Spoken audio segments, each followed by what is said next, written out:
Welcome back to our channel friends. మనం ఇవాళ brake wire liner గురించి మాట్లాడుతున్నాము. ఫ్రంట్ బ్రేక్ కేబుల్ ఇది.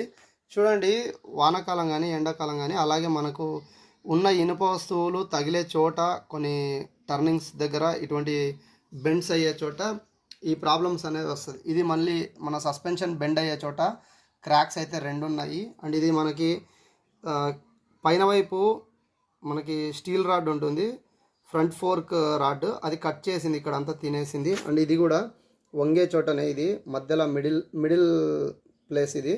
ఇక్కడ కూడా వైర్ అనేది బయటికి అవుటర్ కట్ అయిపోయింది, ఇన్నర్ బయటికి కనబడుతుంది. అండ్ మనకి ఇవి చూడండి, ఇవి టైట్ చేసి ఇటువంటి పొజిషన్కి వచ్చేసాయి. అండ్ ఇది కూడా కొంచెం రస్ట్ పట్టింది. ఇవి రెండు కూడా మారుస్తాము.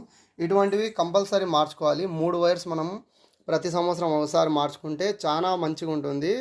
పర్ఫార్మెన్స్ అనేది ఎక్కువ అవుతుంది, బైక్లో ఎటువంటి ప్రాబ్లం ఉండదు. అది బ్రేకింగ్కి కానీ బ్రేక్ కేబుల్ మార్చాలి, అలాగే క్లచ్ వైర్కి కానీ క్లచ్ వైర్ టైట్ అయ్యింది, టోటల్ దాని నట్ సిస్టమ్ అనేది అయిపోయింది అంటే అది మార్చాలి. అండ్ మనకి ఎక్సలేటర్ కేబుల్ అనేది స్మూత్గా ఉండాలి, ఎక్సలేటర్ కేబుల్ కూడా మార్చాలి.